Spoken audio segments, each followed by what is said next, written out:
The future of Hollywood is being battled out right now in theaters as two live-action remakes from the biggest studios in Hollywood go head-to-head. Warner Brothers' Minecraft movie versus Disney's Snow White, which in theory should be quite a battle, but it's not even a fair fight. Minecraft in the United States in one weekend made more money than Snow White has made globally after 3 weekends. That at every premiere and everything I do, people will wait in line to see. Me? What are you talking about? Welcome back to Celebrity. It's Olivia here. Let's get one thing straight. Blaming a video game for a Hollywood failure isn't just bizarre. It's peak 2025 energy. And yet, here we are. Rachel Zegler, star of Disney's already troubled Snow White remake, has somehow roped Minecraft, the beloved pixelated sandbox game, into the conversation about why the movie is falling apart faster than a creeper explosion. It started with whispers, rumors, the kind of ridiculous backstage chatter you'd normally ignore, until someone close to the production said it out loud. Rachel had allegedly compared the film's chaos to a Minecraft server. Before we peel back the layers of this wild unraveling, make sure to smash that like button and hit subscribe. If you love deep dives with no fluff, just facts, receipts, and a sprinkle of chaos, you're in the right place. And trust me, you won't believe how this one plays out. One without structure, direction, or logic. The kind where players run around building half-finished castles, fighting zombies in dirt huts, and never quite sticking to a plan. And whether it was a joke, a venting session, or a genuine moment of blame, it caught fire. Fans were already skeptical. The film had been plagued with controversy. Zegler mocking the original film, Gal Gadot feuding behind the scenes, a script in constant flux, and multiple expensive reshoots. Now, with Minecraft trending alongside Snow White, the internet couldn't resist. And that's when Jason Momoa entered the chat. During a press junket for a completely unrelated project, a reporter asked the Aquaman star about the whole Zegler versus Minecraft rumor. His reaction? Pure gold. He laughed, loud, like from the gut can't hold it in kind of laugh. Then, in one now iconic quote said, "Blaming Minecraft for a Snow White fiasco sounds like blaming the ocean for a bad surfboard." Minecraft movie does not try to beat you and box you about the ears with the message. It is just silly fun for kids, which is what a kids movie should be. Whereas the Snow White model is the message ad infinitum, shoved directly up your ass, and most importantly, in the most insufferable possible way, like screamed at you by an ugly woman. Instant meme. But the real kicker? His offhand reaction wasn't just funny, it was devastating. It became the unofficial headline of the entire mess. Not because Momoa meant harm, but because his outsider honesty cut deeper than any PR-crafted excuse ever could. That's the moment the public shifted focus. It wasn't just that Snow White was a mess. It was that the people behind it had no idea who or what to blame, so they reached for the strangest scapegoat they could find. But that's only the surface. You thought Minecraft being dragged into a Disney disaster was wild? Let's talk about the chaos behind the curtain, because that's where the real story lives. Before a single frame of Snow White was shot, the project was already off balance.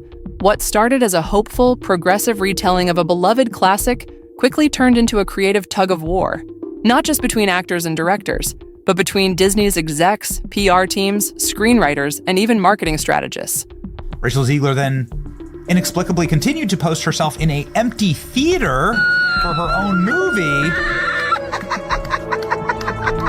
She's literally the only person there.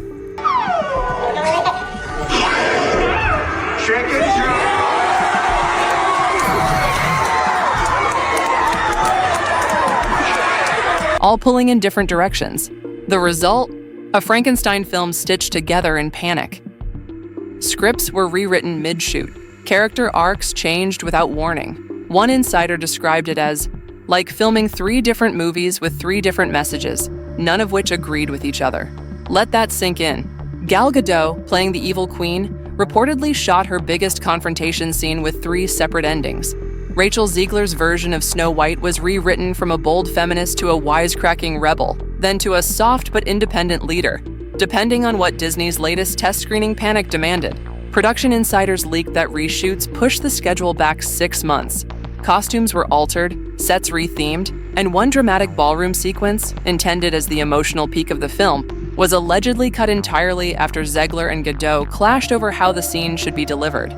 Famously played by the insufferable girl boss narcissist, who's just clinical at this point, saying that audiences will always line up to see her no matter what she does. Every premiere and everything I do, people will wait in line to see. Interesting about all of this is that the only person waiting in line to see Snow White was Rachel Zegler.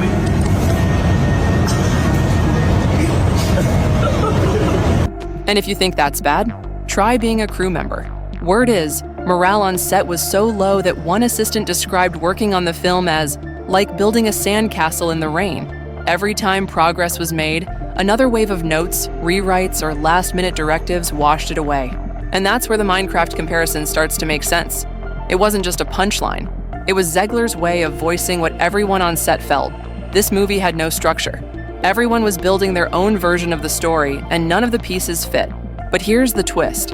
When she said it, whether seriously or sarcastically, it didn't land with audiences the way she thought it would. Instead of sympathy, it sparked mockery.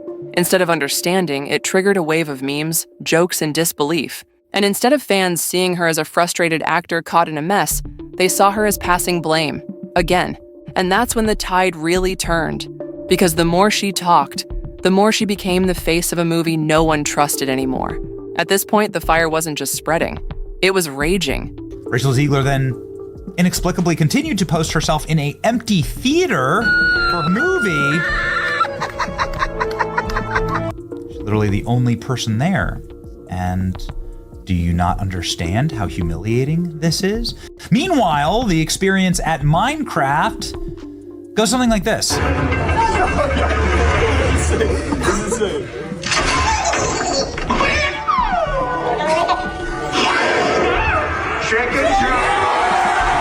And Disney? They did what Disney always does when the ship starts sinking. They tried to polish the iceberg. First, they silenced Rachel Zegler. Not officially, of course. But one moment she was everywhere. Talk shows, red carpets, TikToks. And the next? Poof, gone. No press, no comments, no cheeky behind-the-scenes selfies. The message was clear, let's shut it down before she makes it worse. Then came the PR cleanup crew. Carefully curated interviews were leaked to friendly outlets. Buzzwords like reimagined for a new generation, grounded storytelling, and inclusive legacy were suddenly everywhere. They released sanitized footage. No edgy lines, no awkward stares. Just clean, soulless clips meant to scream, hey, everything's fine here. But everything was not fine. Because by then, the internet had receipts. And Gen Z? Oh, they don't forget. TikTok users pulled old interviews, paired them with leaked scripts, and compared everything Disney was saying now with what they'd been saying for 2 years. And the cops had to escort the rowdy teenagers out. The Minecraft movie is doing something magical. It's creating a live audience reaction event, encouraging to see a movie that decided to do the opposite of Snow White, which is, according to all available reviews, including from the people that I trust the very most on this platform, it is non-political. The Minecraft movie does not try to beat you and box you about the ears with the message. Every contradiction exposed. Remember when they promised the film would honor the classic while modernizing it? Yeah, then they cut the prince, and the dwarfs, and the original score. Reddit threads grew like wildfire. YouTubers cranked out think pieces. And Twitter, well, let's just say if sarcasm were a currency, Twitter made a fortune off this film. Even the Minecraft community jumped in. Streamers joked about making their own version of Snow White in-game. Memes were everywhere. Pixelated Snow White with a creeper prince, Ziegler's face plastered on a blocky skin. Server announcements saying, now casting actresses who don't insult your nostalgia. The more Disney tried to pivot, the more the audience resisted. Because here's the thing, once fans feel like they're being gaslit, they don't just check out, they turn on you. And for Disney, a studio that built its brand on emotional connection, this wasn't just a PR nightmare. This was a trust collapse. This is the part of the story where the magic fades.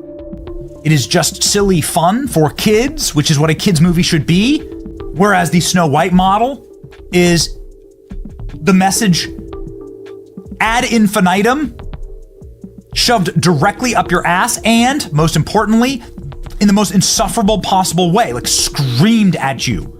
And so let's see how they fared against each other. The Minecraft movie breaks box office record with $300 million global opening, while woke Snow White slips again. Once the jokes stop being funny, once the memes cool off, you're left with a studio staring into a mirror and not liking what it sees.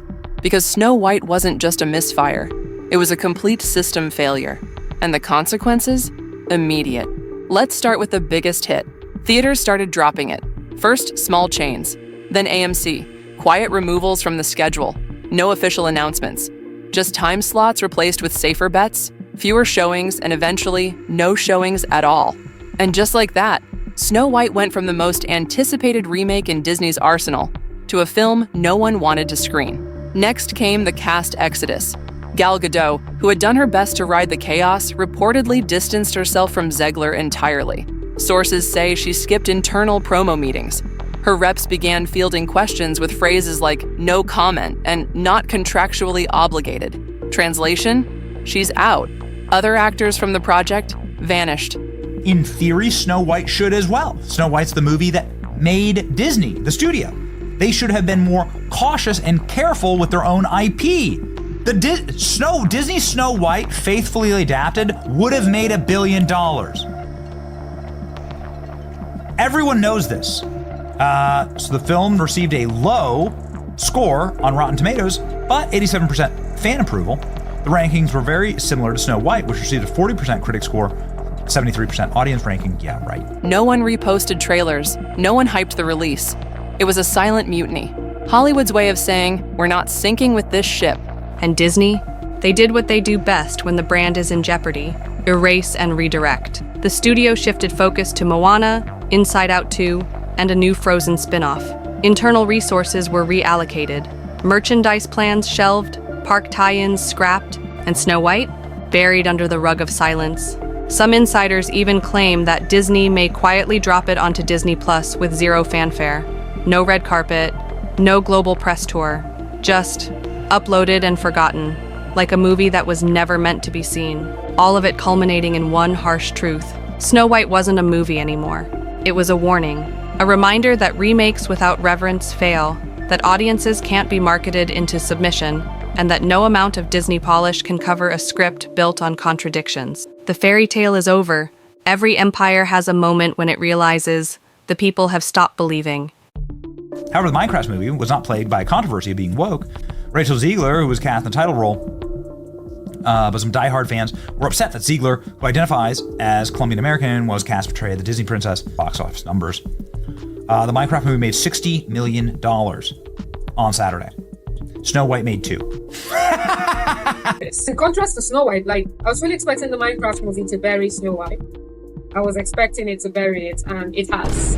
And of course, this weekend, Minecraft came out, which has absolutely dominated the box office, done significantly better than analysts even projected. And for Disney, that moment arrived not with a dramatic flop, not with a financial crash, but with something far more dangerous: a quiet, collective loss of trust. Because Snow White wasn't just another misstep, it was a message from the audience, loud, sharp, final.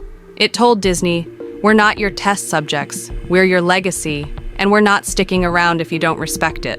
And Disney? They felt it. The backlash wasn't just about Rachel Zegler, or the rewrites, or the deleted prints. It was about a deeper fracture, the one between a studio that built childhoods, and the adults those children grew into, now watching their stories be reworked beyond recognition. This wasn't about wokeness. It wasn't about nostalgia either. It was about connection, the kind of connection Disney used to master, the kind that brought people to tears in theaters, that built billion-dollar parks, that made a mouse more iconic than any king. But lately, Disney's forgotten the formula. They've replaced wonder with messaging, characters with archetypes, heart with hashtags. And a couple of months ago, we had heard that if Snow White didn't do good at the box office, feminist films were going to struggle, like Frozen 3 might not end up happening. It's easy to forget, with Minecraft mania taking over the box office, that there's another big budget movie that's out right now for Disney. A movie that cost approximately 2 times as much as the Minecraft movie, for the record. But the theaters don't know what to do. I mean, it's so bizarre to have. And Snow White? It became the ultimate casualty of that shift. A film so overcalculated, so tone-deaf, it collapsed under the weight of its own contradiction. Now, audiences are asking, what does Disney even stand for anymore? Can they still tell stories that feel universal? Can they still inspire without preaching? Can they stop chasing trends and start chasing truth? Because the world doesn't need more reboots, it needs more reasons to believe. So here we are, a princess without a prince, a movie without a theater, and a studio without a clear direction. It's not the ending anyone wanted. But maybe, just maybe, it's the wake-up call Disney needed.